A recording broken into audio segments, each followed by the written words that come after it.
मैं विनम्र अभिवादन के पश्चात भारतीय लोकतंत्र एवं अपने समाज के 4-5 जो हमारी ज्वलंत समस्याएं हैं, जो हमारे देश के लिए नासूर बन चुकी हैं, मंदिर, कश्मीर, आरक्षण, भ्रष्टाचार एवं बेरोजगारी, इन समस्याओं पर प्रकाश डालते हुए भ्रष्टाचार के बारे में मैं पिछले वीडियो में कुछ बातें रखी थी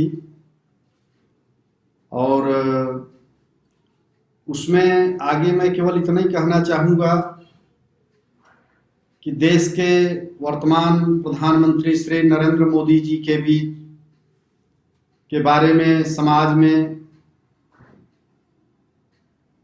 ऐसी एक सफाई पेश की जाती है कि वे फकीर हैं।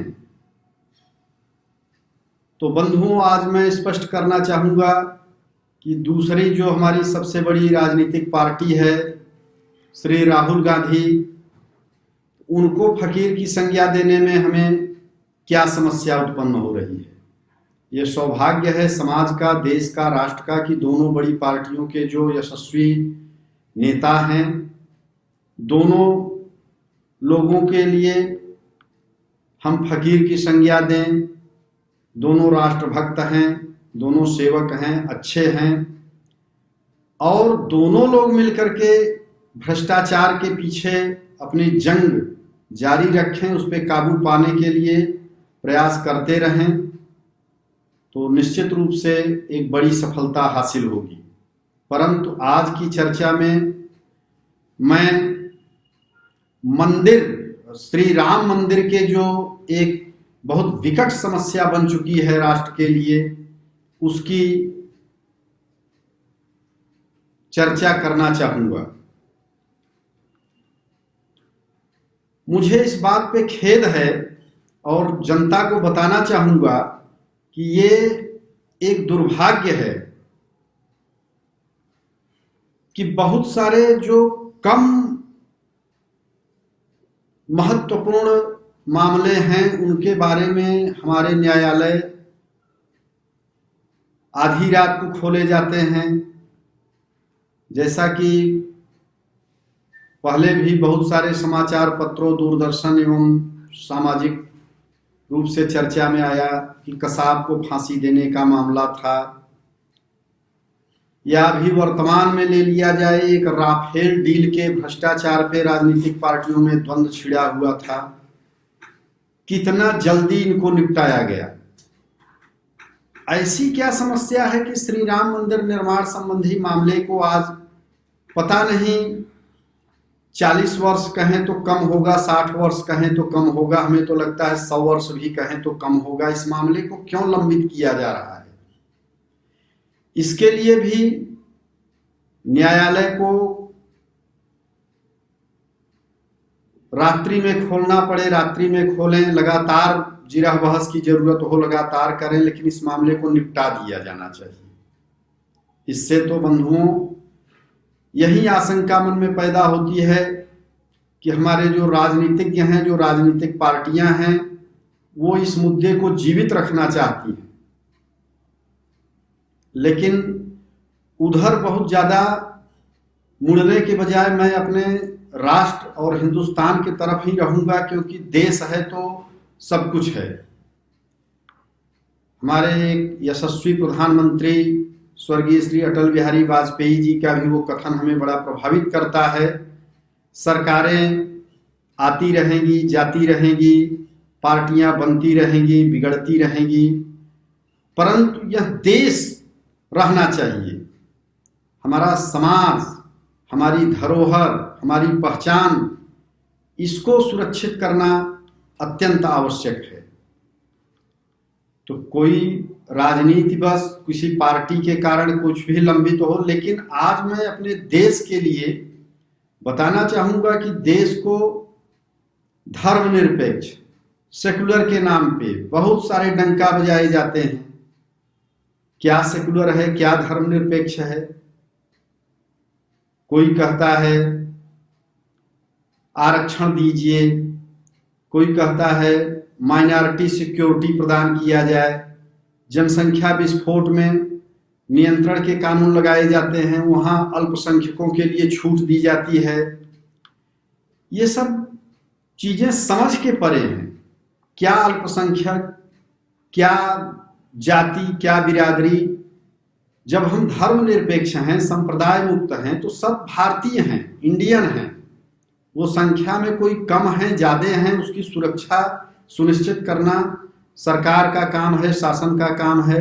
उन्हें संख्या बढ़ाने के लिए छूट देना, कानून बनाना, ये सब चीजें तो समझ के परे हैं। इसलिए तत्काल प्रभाव से जनसंख्या नियंत्रण एक समान रूप से सभी लोगों पे लागू कर देना चाहिए। जहां तक मंदिर का सवाल है, मंदिर के मुद्दे पे मैं यही कहना चाहूंगा कि मंदिर के विवाद को अनावश्यक लंबित करने के बजाय तत्काल ये मान लेना चाहिए कि वो हमारे हिंदुस्तान की धरोहर है, और उसको यदि इतिहास ये स्वीकार करता है कि वहां किसी प्रकार की छेड़खानी हुई है, क्योंकि छोटी कक्षाओं में जब हम इतिहास की पढ़ाई किए हैं तो हमें बताया गया कि पूर्व में कुछ ऐसे आक्रांता आए जो सोमनाथ मंदिर तोड़ करके वहां की ढेर सारी बहुमूल्य चीजों को चुरा ले गए। कहीं के मंदिर को तोड़ करके कुछ और निर्माण करा दिया गया। तो क्यों पढ़ाया जाता है? उसमें सच्चाई है, सब लोग पढ़ते हैं। तो आज जब हम इतने संघर्ष के बाद, इतने यातनाओं के बाद एक स्वतंत्र जीवन जीने के लिए एक हमको समाज मिला, एक देश मिला, एक राष्ट्र मिला, एक सुरक्षा मिली, एक व्यवस्था मिली, फिर भी हम अपनी धरोहर को हासिल करने के लिए गिड़गिड़ा रहे हैं। कोई कहता है मंदिर की मांग करने वाले कट्टर हिंदू हैं, ये हिंदू आतंकवादी हैं, ये हिंदू उग्रवादी हैं। आज मैं इस चैनल के माध्यम से अपने समस्त भारतवासियों को, वो चाहे जिस संप्रदाय से, चाहे जिस समाज से बिलोंग करते हों, उनको निवेदन करना चाहूंगा कि हम यदि आतंकवादी होते, उग्रवादी होते, कट्टर होते, तो जिस तरह से इतिहास में उदाहरण मौजूद हैं, हम भी आज सक्षम हैं। हमारा हिंदुस्तान आर्थिक रूप से समृद्ध हो चुका है, हम सैन्य शक्ति से संपन्न हैं, हमारी एक पहचान है, विश्व में हिंदुस्तान का एक दबदबा कायम हो चुका है। हमारे बहुत सारे यशस्वी प्रधानमंत्रियों ने तिरंगे झंडे को जिस तरह से लहराया है, एक से एक महान कार्य करके और आत्मनिर्भरता की ओर देश को बढ़ा करके आज इतना मजबूत बनाया है कि यदि उसकी किसी भी प्रकार की कट्टरता, आतंकवाद, उग्रवाद जैसा कोई संकल्पना, परिकल्पना होती, तो हम अपने इतिहास के दमन को, उस क्रूरता को याद करते हुए हम भी आज दूसरे देशों में रहने वाले अपने हिंदू भाइयों को आर्थिक रूप से पोषित करते, वित्तीय सहायता पहुंचाते और उनको प्रेरित करते कि वहां पे हिंदू मंदिर बनाए जाएं, वहां के अपनी अन्य देवालयों के देवस्थलों को गिरा दिया जाए और बदले की भावना।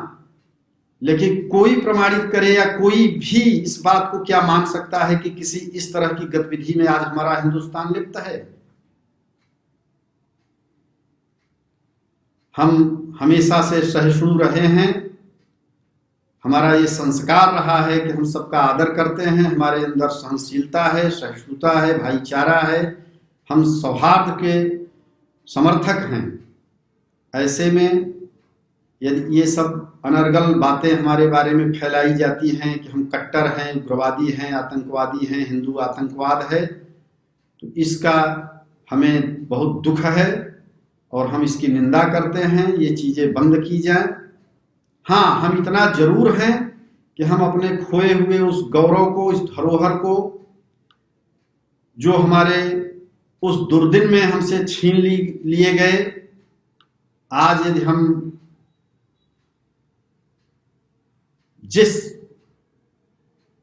न्याय की लड़ाई में अपनी स्वतंत्रता को वापस पाने के लिए लड़े और उसको प्राप्त किए, उसी न्याय के साथ हमको हमारे सारे धरोहर भी वापस मिल जाने चाहिए थे। लेकिन ये हमारे हिंदुस्तान की त्रासदी है कि आज इतने दिनों के बाद 71 वर्ष 71 ईयर्स के बाद भी हम अपने उन चीजों को पाने के लिए गिड़गिड़ा रहे हैं, अपने ही न्याय व्यवस्था, अपने ही शासन, अपने ही राजनेताओं से गिड़गिड़ा रहे हैं। ये हमारे लिए बहुत शर्म की बात है। हम किसी तरह से किसी को उग्र नहीं करना चाहते, लेकिन न्याय की दलील देना चाहते हैं कि 71 वर्ष बीत गए, आखिर जो सत्य है उस पर क्यों नहीं कानून बनाया जाता? हमें श्री राम मंदिर निर्माण के रास्ते को क्यों नहीं प्रशस्त करके दिया जाता कि हाँ मंदिर बन जाना चाहिए वहां? और इसी के साथ एक पारदर्शी व्यवस्थाओं के बारे में मैं जिक्र करना चाहूंगा कि यदि इस तरह से जनसंख्या नियंत्रण की बातों पे पक्षपात किया जाएगा, तो यदि हम किसी भी प्रकार की लड़ाई लड़के इजलास, कानून या शासन के आदर किए बगैर जबरदस्ती श्री राम मंदिर बनाने के लिए यदि हम कोई बलात् प्रयोग करते हैं और मान लेते हैं कि उसमें सफल भी हो गए, तो ये सफलता स्थायी सफलता नहीं मानी जाएगी। बंधुओं, इस चैनल पे बता देना चाहूंगा कि यदि इसी तरह के जनसंख्या नियंत्रण में पक्षपात जारी रहा तो ये हमारी सफलता कुछ दिनों में फिर से समाप्त हो जाएगी। और इस तरह के यदि सबको भारतीय होने का बोध नहीं दिया जाएगा तो हमारा विरोधी समाज फिर से हमें उसी अवस्था में पहुंचा देगा जहां हम वर्तमान में हैं। जो कुछ मैं कहना चाह रहा हूं, हमारे दर्शक, हमारे श्रोता भली भांति समझ रहे हैं, ऐसा हमें विश्वास है। इसलिए मंदिर के लिए तो मैं कहूंगा ही, उसके पहले मैं इसमें भी शासन से आग्रह करूंगा कि इस सामाजिक व्यवस्था को शासन के द्वारा मेंटेन किया जाए। किसी भी समुदाय को जनसंख्या बढ़ाने की छूट दे करके किसी समुदाय को जनसंख्या नियंत्रित करने के लिए प्रतिबंधित करके, ये अन्याय है।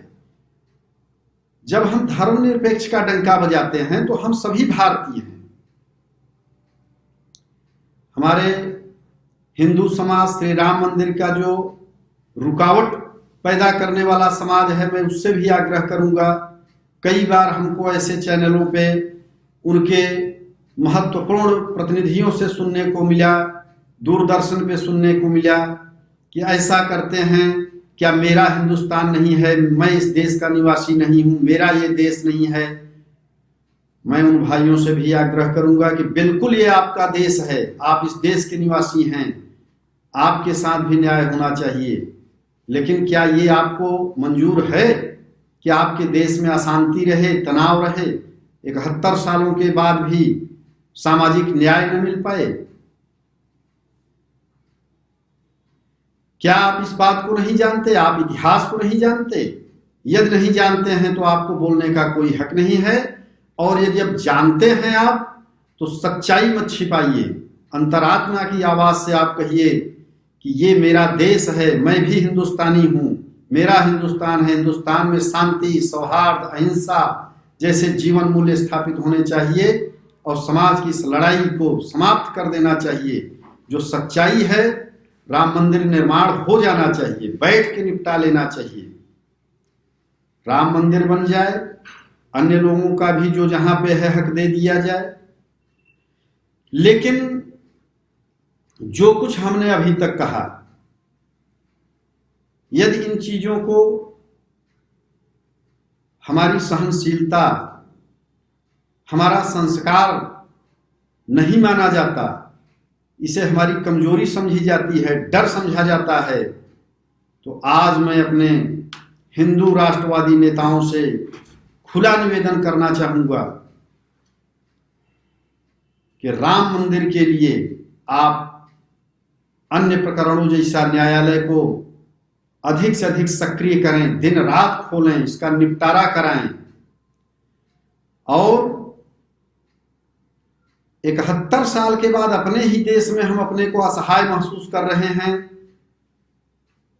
इस असुरक्षा को, इस अपमान को, इस भावना को निकालें। यदि ऐसा वो नहीं कर रहे हैं तो मैं अपने बंधुओं से, अपने समाज के लोगों से, अपने हिंदू भाइयों से कहूंगा कि हम भी जनसंख्या नियंत्रण कानून को नहीं मानेंगे। हम भी आनुपातिक रूप से अपने को, अपने जीवन मूल्यों को बचाने के लिए, अपने को सक्षम बनाने के लिए अपनी संख्या बल को उस आनुपातिक तरीके से मेंटेन रखें।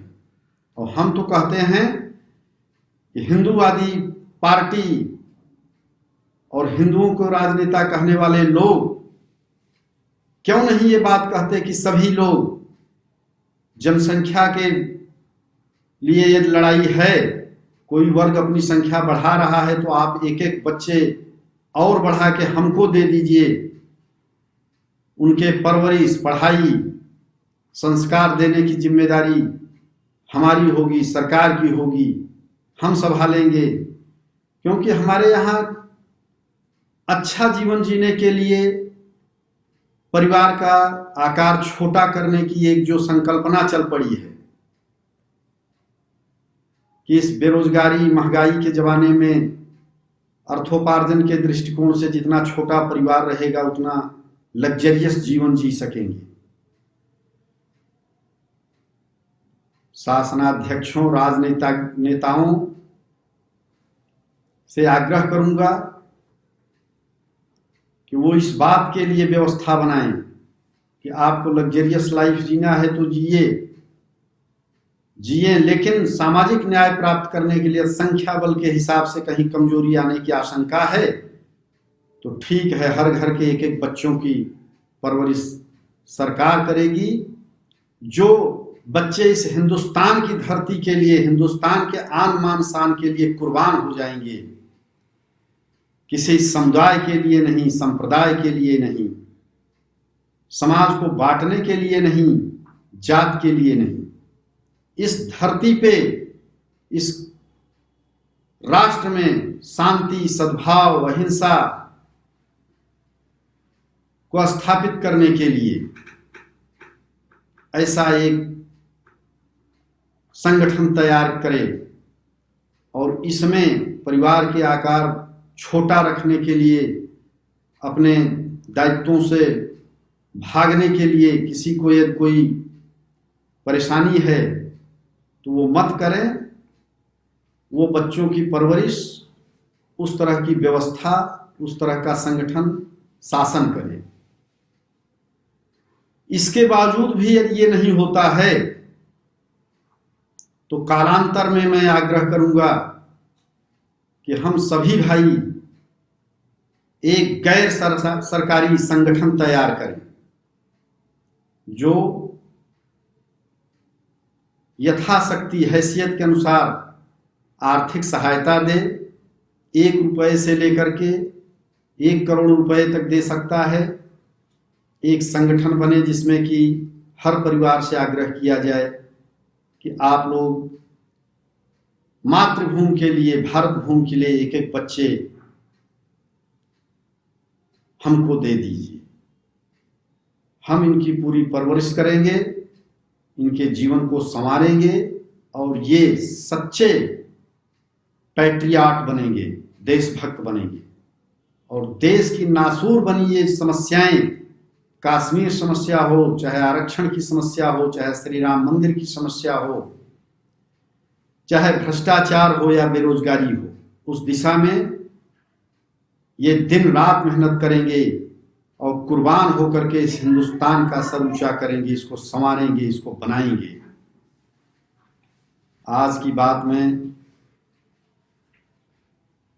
यहीं समाप्त करूंगा। आगे भी अपने भारत भूमि के लिए जो कुछ चिंतन मनन के आधार पे समझ में आएगा, मैं अपनी इन ज्वलंत और नासूर बनी हिंदुस्तान की समस्याओं पे बोलता रहूँगा। आप हमारे इस वीडियो को अधिक से अधिक लोगों को शेयर करके और हमारे साथ ऐसे ही स्थायी समाधान निकालने के लिए सहयोग प्रदान करें। धन्यवाद, नमस्कार।